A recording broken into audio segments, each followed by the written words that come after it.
రామాయణంలో ఉత్తరకాండలో ఉన్నాం.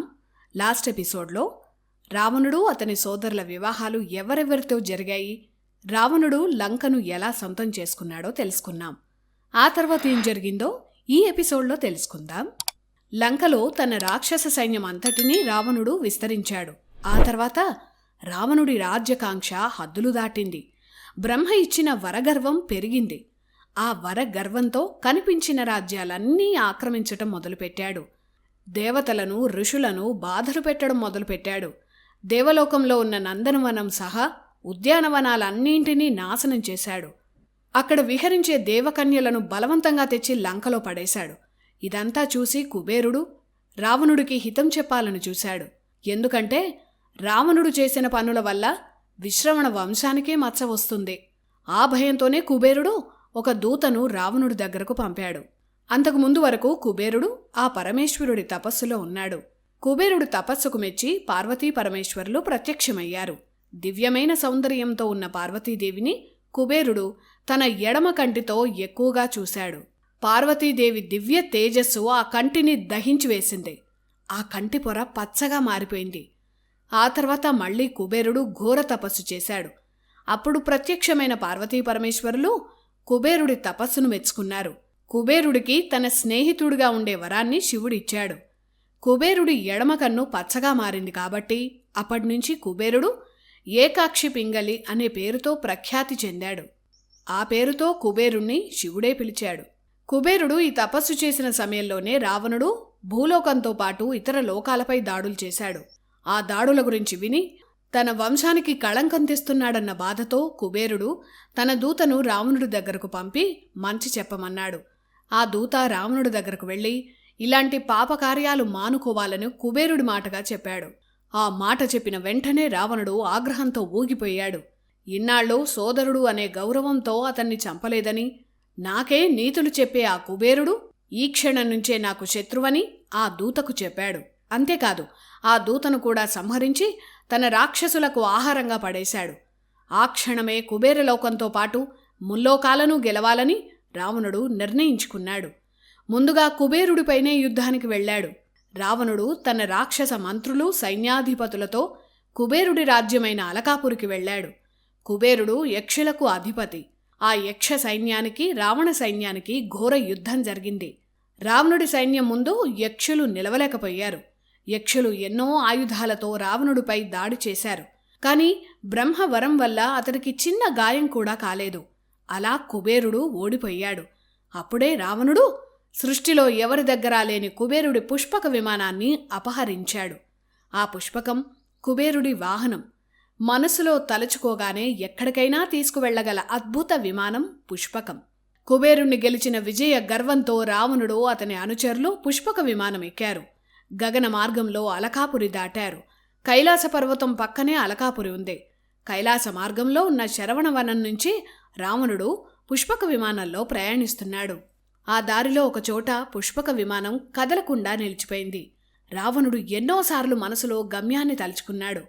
అయినా పుష్పకం కదల్లేదు. రావణుడు ఆశ్చర్యపోయాడు. అప్పుడు శివుని సేవకుడైన నందీశ్వరుడు రావణుడి విమానం ముందు ప్రత్యక్షమయ్యాడు. నందీశ్వరుడు రావణుడితో ఇలా అన్నాడు: దశగ్రీవ, ఇక్కడ్నుంచి వెంటనే వెనక్కు వెళ్ళిపో. ఈ పర్వతం పార్వతీ పరమేశ్వరుల ఏకాంత ప్రదేశం. పక్షులు, నాగులు, యక్షులు, దేవతలు, గంధర్వులు, రాక్షసులు, ఏ ఇతర ప్రాణి అయినా సరే ఈ ప్రాంతంలో సంచరించటం నిషిద్ధం. ఇది శివాజ్ఞ.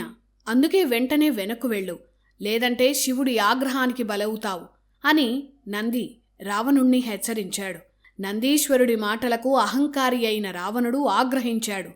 రావణుడు గర్వంతో ఇలా అన్నాడు: ఎవరా శివుడు? నేనే ఈ ముల్లోకాలను శాసించగల శక్తివంతుణ్ణి. ఓరి నంది, నువ్వు చూడడానికి వానరంలా ఉన్నావు. నువ్వా నన్ను హెచ్చరిస్తున్నావు? ఎంత ధైర్యం అని రావణుడు ఇష్టం వచ్చినట్లు మాటలు తూలాడు. నందీశ్వరుడిని కోతిముఖం వాడా అని అవమానించాడు. అప్పుడు నంది రావణుణ్ణి ఇలా శపించాడు: ఓరి దశగ్రీవ, అహంకారంతో నువ్వు అంధుడివయ్యావు. నన్ను వానరం అన్నావు కదా, చూస్తుండు, ఆ కోతులే నీ కొంప ముంచేస్తాయి. పరాక్రమంలో సాటిలేని వానర వీరులు నిన్ను సర్వనాశనం చేస్తారు అని నంది రావణుణ్ణి శపించాడు. అప్పుడు కూడా రావణుడు నంది మాటలను పట్టించుకోకుండా పరమేశ్వరుడు కొలువున్న పర్వతం వైపు వెళ్ళాడు. నా దారికి అడ్డొచ్చిన ఈ పర్వతాన్ని నేను పెకలించి అవతల పడేస్తాను చూడు అని నందిని రావణుడు హెచ్చరించాడు. తన శరీరాన్ని అమాంతం పెంచి ఆ శివపార్వతులు కొలువైన కైలాస పర్వతాన్ని పెకలించేందుకు తన భుజ బలాన్ని ప్రదర్శించాడు. రావణుడి భుజబలానికి ఆ పర్వతం కంపించింది. ఈ విషయం చిద్విలాసుడైన శివుడికి తెలియంది కాదు. ప్రాణులను ఆడించే ఆ శివుడు ఈ రావణుడు ఆడుతున్న ఈ పిల్ల ఆటలను గమనిస్తూ తనలో తాను నవ్వుకుంటున్నాడు. పర్వతం కంపించడం వల్ల శివుడి చుట్టూ ఉన్న ప్రమదగణాలు బెదిరిపోయాయి. మహేశ్వరుడు తన కాలి బొటను వేలుతో ఆ పర్వతాన్ని చిన్నగా తొక్కాడు. అప్పుడు కైలాస పర్వతం కింద రావణుడి చేతులు చిక్కుకున్నాయి. ఆ చేతులు కైలాస పర్వతం బరువుకి నలిగిపోయాయి. ఆ నొప్పి వల్ల రావణుడు దిక్కులు పిక్కటిల్లేలా ఏడుస్తూ అరవడం మొదలుపెట్టాడు. ఆ అరుపులకు భూమి దద్దరిల్లింది. దేవతలు కూడా భయపడ్డారు. రావణుడి బాధ చూడలేక అతనితో వచ్చిన మంత్రులు కైలాస పర్వతానికి సాష్టాంగ ప్రణామం చేసి తమ చక్రవర్తిని క్షమించాలని కోరారు. అయినా శివుడు చలించలేదు. పరమశివుణ్ణి ప్రార్థించమని మంత్రులు రావణుడికి చెప్పారు. అప్పుడు మహాదేవుణ్ణి దశకంఠుడు ఆర్తిగా ప్రార్థించటం మొదలుపెట్టాడు. క్షమించమని కోరాడు. అలా ఎంతో కాలం రావణుడి చేతులు ఆ కైలాస పర్వతం కిందే నలిగిపోయాయి. అప్పుడు పరమశివుడు రావణుణ్ణి అనుగ్రహించాడు. అప్పుడు శివుడు దశకంఠుడితో ఇలా అన్నాడు: దశకంఠ, నీ వీరత్వానికి సంతోషించాను. నువ్వు నొప్పితో ఏడ్చిన ఏడుపులకు ముల్లోకాలు దద్దరిల్లాయి.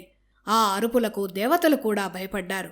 నువ్వు ఏడుస్తూ అరవడమే కాకుండా అందరినీ ఏడిపించావు కాబట్టి ఈనాటి నుంచి నువ్వు రావణ అనే పేరుతో ప్రఖ్యాతి చెందుతావు అని శివుడు దశకంఠుడికి రావణ అనే పేరు పెట్టాడు. ఇక్కడి వరకు రావణుడి పేరు దశకంఠుడు లేదా దశగ్రీవుడే. రావం అంటే బిగ్గరగా శబ్దం చేయడం, శంఖారావం అంటే శంఖం నుంచి వచ్చిన శబ్దం కదా. అలా శివుణ్ణి ప్రార్థిస్తూ బిగ్గరగా ఏడుస్తూ దశకంఠుడు రావం చేశాడు కాబట్టి రావణ అనే పేరు వచ్చింది. అలా పరమశివుణ్ణి ప్రసన్నం చేసుకున్న నాటినుంచి దశకంఠుడు రావణుడయ్యాడు. అలాగే కైలాస పర్వత మార్గంలో రావణుడికి మాత్రమే ప్రయాణం చేసే వరాన్ని శివుడు అనుగ్రహించాడు. శివభక్తుడిగా మారిన రావణుడు మహాదేవుణ్ణి ఒక వరం కోరాడు. దీర్ఘాయువును, శక్తివంతమైన ఆయుధాన్ని ప్రసాదించాలని శివుడిని రావణుడు వరం కోరాడు. శివుడు రావణుడికి అకాల మృత్యువు రాకుండా వరం ఇచ్చాడు. అలాగే సృష్టిలో అత్యంత శక్తివంతమైన ఖడ్గం, శివుడి ఆయుధాల్లో ఒకటైన చంద్రహాస ఖడ్గాన్ని రావణుడికి శివుడు వరంగా ఇచ్చాడు. చంద్రహాస ఖడ్గాన్ని ఇస్తూ శివుడు రావణుడితో ఇలా హెచ్చరించాడు: రావణ, ఈ ఖడ్గం నాకు ఇష్టమైన ఆయుధం. పొరపాటున కూడా ఈ ఖడ్గాన్ని నువ్వు అవమానించకూడదు. ఒకవేళ అవమానిస్తే ఈ చంద్రహాసం క్షణాల్లో తిరిగి నన్ను చేరుకుంటుంది అని హెచ్చరించి చంద్రహాస ఖడ్గాన్ని రావణుడికిచ్చాడు. అలా దివ్యమైన ఖడ్గంతో మరింత బలవంతుడైన రావణుడు భూలోకంలో తన ఆధిపత్యానికి అడ్డొచ్చిన రాజులందరినీ సంహరించటం మొదలుపెట్టాడు. మరికొందరు రావణుడి శక్తి తెలిసి అతనికి సామంతులయ్యారు. అలా రావణుడు ఒకరోజు హిమాలయ పర్వత ప్రాంతాల్లో పుష్పక విమానంలో తిరుగుతున్నాడు. అప్పుడు ఒక దేవకన్య లాంటి స్త్రీని రావణుడు చూశాడు. ఆమె ఋషులు ధరించే కాషాయ వస్త్రాలను ధరించి తపస్సు చేస్తోంది. ఆమెను చూడగానే రావణుడి కళ్ళు కామ మోహాలతో నిండిపోయాయి. ఆమె దగ్గరకు వెళ్ళి రావణుడు పరిహాసంగా నవ్వుతూ ఇలా అన్నాడు: ఓ సుందరి, ఇంత అందంగా ఉన్నావు, యవ్వనంలో ఉన్నావు. నీకు ఈ వయస్సులో ఈ సన్యాసం ఎందుకు? ఇంతకు ఎవరు నువ్వు? నీ భర్త ఎవరు అని అహంకారంతో అన్నాడు. అప్పుడు ఆమె ఇలా చెప్పింది: నేను బృహస్పతి కుమారుడైన కుశధ్వజ మహర్షి కుమార్తెను. నా తండ్రి బ్రహ్మర్షి. నా పేరు వేదవతి. నీలాగే ఎందరో దేవతలు, యక్షులు, రాక్షసులు నన్ను వివాహం చేసుకోవాలని కోరుకున్నారు. అయినా నా తండ్రి ఎంతటివాడు వచ్చినా కన్యాదానం చెయ్యలేదు. ఎందుకో తెలుసా? సకల లోకాలను నడిపించే విష్ణువే ఇంటి అల్లుడు కావాలని నా తండ్రి కోరిక. నా కోరిక కూడా అదే. ఈ విషయం తెలిసి శంభు అనే దైత్యరాజు కోపంతో నా తండ్రి కుశధ్వజను నిద్రలో ఉండగా దొంగతనంగా వచ్చి సంహరించాడు. నా తండ్రి కోరుకున్న లక్ష్యాన్ని నేను పూర్తి చేయాలని, విష్ణువును భర్తగా పొందేందుకు ఈ తపస్సు చేస్తున్నానని, నా మనసు ఆ నారాయణుడితో నిండిపోయిందని, ఆ నారాయణుడే నా భర్త, నా తపోశక్తితో నీ గురించి నేను తెలుసుకోగలను. నీ పేరు రావణుడని, లంకాధిపతివని నాకు తెలుసు. కనుక నా తపస్సుకు విఘ్నం కలిగించకని వేదవతి కోపంగా రావణుడికి చెప్పింది. ఆమె మాటలు విని రావణుడు బిగ్గరగా నవ్వాడు. అహంకారంతో ఇలా అన్నాడు: ఓ వేదవతి, యవ్వనంలో ఉన్న నువ్వు వృద్ధురాలిలా మాట్లాడుతున్నావు. నువ్వు కోరుకుంటున్న విష్ణువు కూడా నాతో సమానుడు కాదు. నేను లంకాధిపతిని, నన్ను వివాహం చేసుకో అని బిగ్గరగా అరిచాడు. విష్ణువుని రావణుడు అవమానించగానే వేదవతికి ఆగ్రహం వచ్చి రావణుణ్ణి దూషించింది. ఆ కోపంతో రావణుడు వేదవతి జుట్టు పట్టుకొని తన విమానం వైపు బలవంతంగా తీసుకువెళ్లాలని చూశాడు. వెంటనే వేదవతి రావణుడు పట్టుకున్న శిరోజాలను ఖండించుకుంది. ఆమె ఆగ్రహంతో రగిలిపోయింది. ఆమె కోపానికి అక్కడ పెద్ద అగ్ని జ్వలించింది. అప్పుడు వేదవతి నిప్పులు చెరుగుతూ రావణుణ్ణి శపించింది. ఓరీ రావణ, నీలాంటి దుష్టుడి స్పర్శతో నేను అపవిత్రమయ్యాను.